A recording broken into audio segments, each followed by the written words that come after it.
My self Virani from सूरत, गुजरात। मैं LIC of India में insurance adviser हूँ और आप सबकी दुआ से गुजरात भर में आज टॉप पर मैं हूँ, तो आप सबको मैं नमस्कार करता हूँ। आपका आशीर्वाद मिला है। आज जो मुझे बात करनी है वो बात शायद सभी के लिए बहुत ज़रूरी है, क्योंकि अभी जब ये कोरोना वायरस की महामारी की बीमारी पूरे वर्ल्ड में चल रही है, तब दिन प्रतिदिन हम समाचार पढ़ते पढ़ते सुनते हमारे दिमाग में एक डर सा बैठ जाने लगा है, एक डर सा आने लगा है, दिमाग में टेंशन आने लगा है कि दिन प्रतिदिन ये बढ़ता जा रहा है, हम कितने दिन लॉकडाउन में रहे। लेकिन मित्रों, मैं एक आज जो आपको बात बताने वाला हूँ वो बिल्कुल सच्ची बात है, कोई उपचारिक हुई बात नहीं है। जो रियलिटी है वो मैं आपको बताऊंगा। इससे आपको बहुत बड़ा फायदा होने वाला है, क्योंकि अगर आप पूरी तरह वीडियो आखिर तक सुनोगे, अगर आपको अच्छा लगे तो उसको लाइक भी करना, उसको सब्सक्राइब भी करना और फॉरवर्ड भी करना, क्योंकि ये सब के लिए बहुत ज़रूरी होगी जो मैं अभी बात करने वाला हूँ।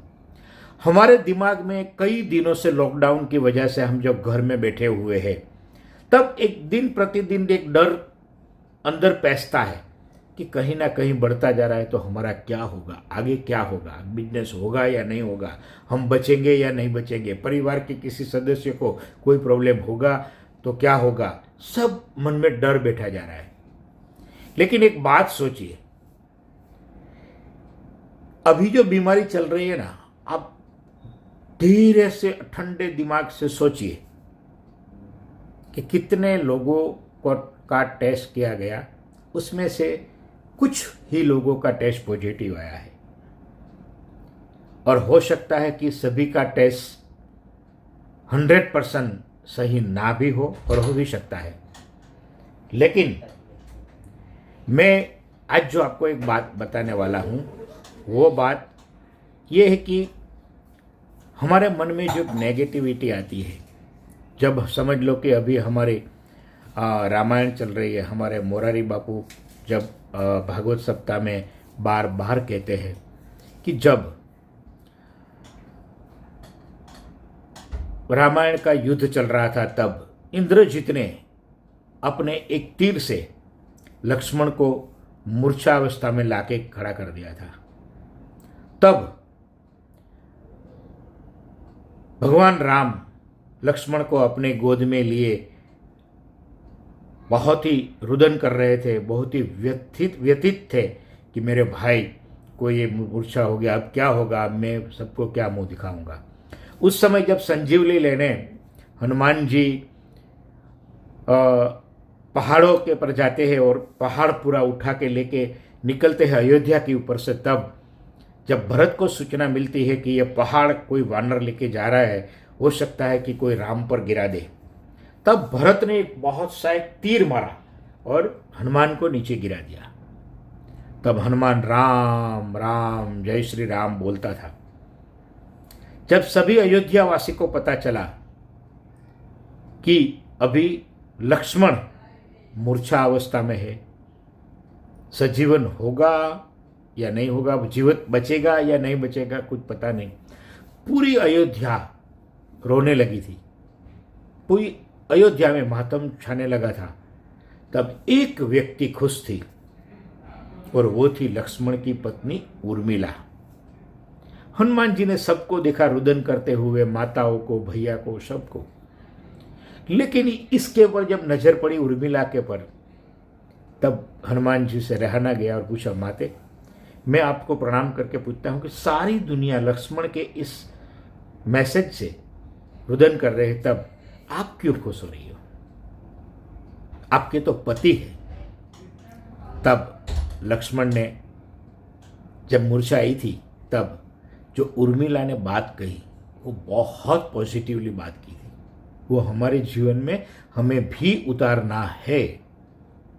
उसने कहा,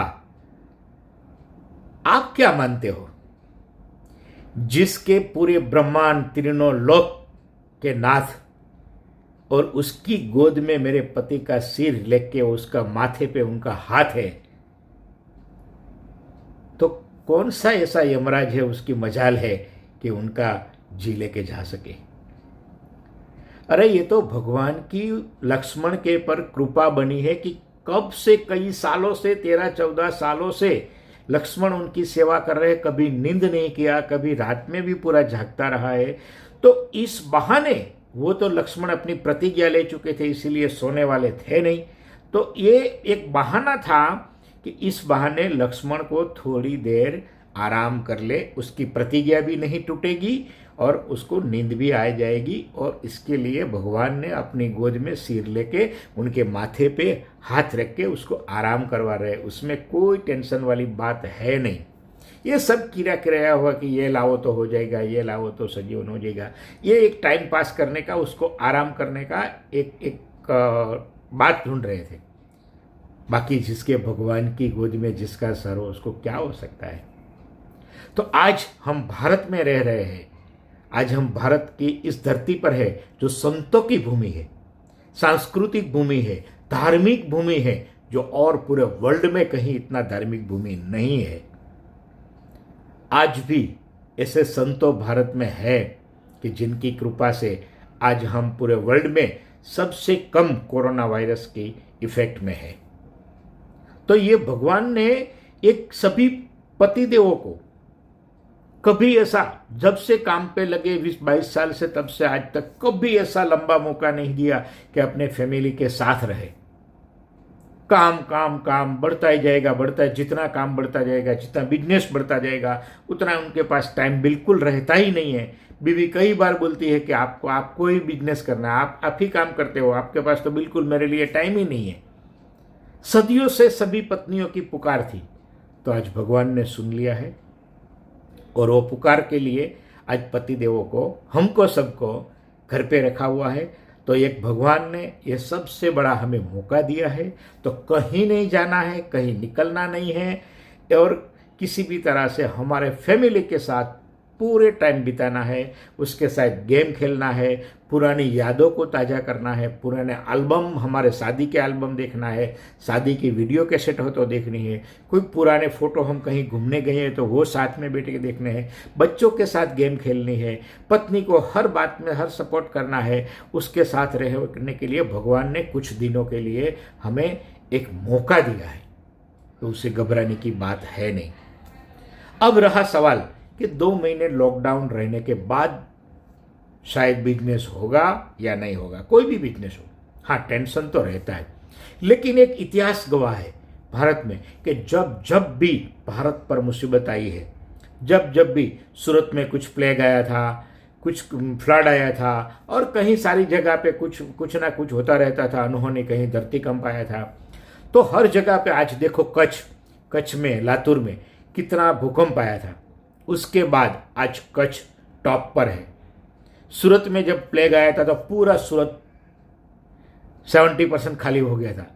उसके बाद दूसरे साल सूरत में बहुत ही बड़ी तेजी आई थी। 2008 में डायमंड में भयंकर मंदी आई थी, लेकिन 2009 में 50 साल में कभी तेजी नहीं आई थी, इतनी तेजी आई थी। तो इतिहास गवाह है कि जब जब भी कोई भी प्रॉब्लम आता है, तब भारत माता का आशीर्वाद हमारे साथ रहता है। तो इस बार भी ऐसा ही होना है कि भले हम 2 महीना आराम करें, लेकिन बाद में जो 2021 में जो तेजी आएगी, वो आपने कभी सोचा नहीं होगा। ये मैं गारंटी के साथ कहता हूँ, मेरा आत्मविश्वास कहता है कि तेजी आएगी, आएगी और आएगी, लेकिन थोड़ी हमें धीरज रखना होगा। इससे हमें आज यही सीखना है कि कभी भी कुछ भी हो जाए, लेकिन जब भी हमारी कमाई होती है, कुछ भी हम कमाते हैं, तो उसका कुछ परसेंटेज हमारे फैमिली के लिए अगर सेविंग करके रखा है, तो फिर आपको कोई दिक्कत नहीं है। तो सेविंग करना ये बहुत ज़रूरी है। फिर आप सेविंग कहीं भी करो, आप बैंक में एफडी करो, पीपीएफ करो, और सबसे ज़्यादा जो सेफ है वो LIC ऑफ इंडिया की पॉलिसी है, जो 100% सेंट्रल गवर्नमेंट ऑफ इंडिया की सॉवरन गारंटी है, प्रीमियम एंड बोनस। तो इसमें भी इन्वेस्ट करके आप अपने परिवार को सुरक्षित कर सकते हैं। तो अगर ये बात हम जो पुराना इतिहास देखें तो हमें घबराने की कोई ज़रूरत नहीं है। दिमाग में बिल्कुल नेगेटिविटी आने देना नहीं है। तो मैं माई सेल्फ वीराणी आपको आज ये बात बताता हूँ कि आपके दिमाग में से बिल्कुल निकाल दो कि आपके परिवार को कुछ होने वाला है। हाँ, आपको सावचेती जरूर रखनी है। मैं मोदी भक्त नहीं हूँ, लेकिन मैं फिर भी हमारे प्रधानमंत्री को दो हाथ जोड़कर प्रणाम करता हूँ, क्योंकि आज भारत का सुकानी ऐसा है कि आज हमें बोलना पड़ता है कि इनकी वजह से आज पूरी दुनिया में सबसे जो कम कोरोना पॉजिटिव है, तो शायद उनको यश जाता है। हाँ, कुछ लोग होते हैं कि उनकी आज भी बुराई करते हैं, लेकिन आप रामायण देखते हो ना कि जब भी कोई सुरवीर, चाहे शत्रु क्यों ना हो, लेकिन जो अपनी सुरवीरता दिखाते हैं तब उनकी भी प्रशंसा करते हैं, उनको भी वीर कहते हैं। तो चाहे भले किसी को मोदी जी पसंद हो या ना हो, लेकिन आज उनके लिए सैल्यूट करके बोलना पड़ेगा कि पूरी दुनिया में उसने डंका बजा दिया है। और मेरी बात और एक आप याद रखना, जब ये लॉकडाउन खत्म होगा, जब ये कोरोना वायरस खत्म होगा, तब पूरी दुनिया में उनका डंका बजेगा, भारत का डंका बजेगा कि भारत के प्रधानमंत्री ने सूझबूझकर जो डिसीजन लिया हर टाइम का, और आप सभी ने अभी तक बहुत साथ दिया है। अभी भी साथ दो, घर में ही रहो, कहीं भी मत जाओ। ये बाहर जाने का समय नहीं है। ये मेरे पास है गवर्नमेंट का, मैं ये करने जाता हूँ, वो करने जाता हूँ, वो सब छोड़ दो। घर पे रहो, फैमिली के साथ रहो और नेगेटिविटी से दूर रहो। कहीं नेगेटिविटी वाला या कुछ भड़का कुछ वीडियो क्लिप आती भी है तो देखने के बाद तुरंत ही उसको डिलीट कर दो, पूरा मत देखो, किसी को फॉरवर्ड भी मत करो और अपने घर में सुरक्षित रहो। आप निरोगी रहो, निर्भय रहो, ऐसी मैं भगवान को प्रार्थना करता हूँ और दिल से प्रार्थना करता हूँ कि आप सब खुश रहो, हमेशा खुश रहो। ऐसा विट्ठल भाई वीराणी का सबको प्रणाम। Thank you.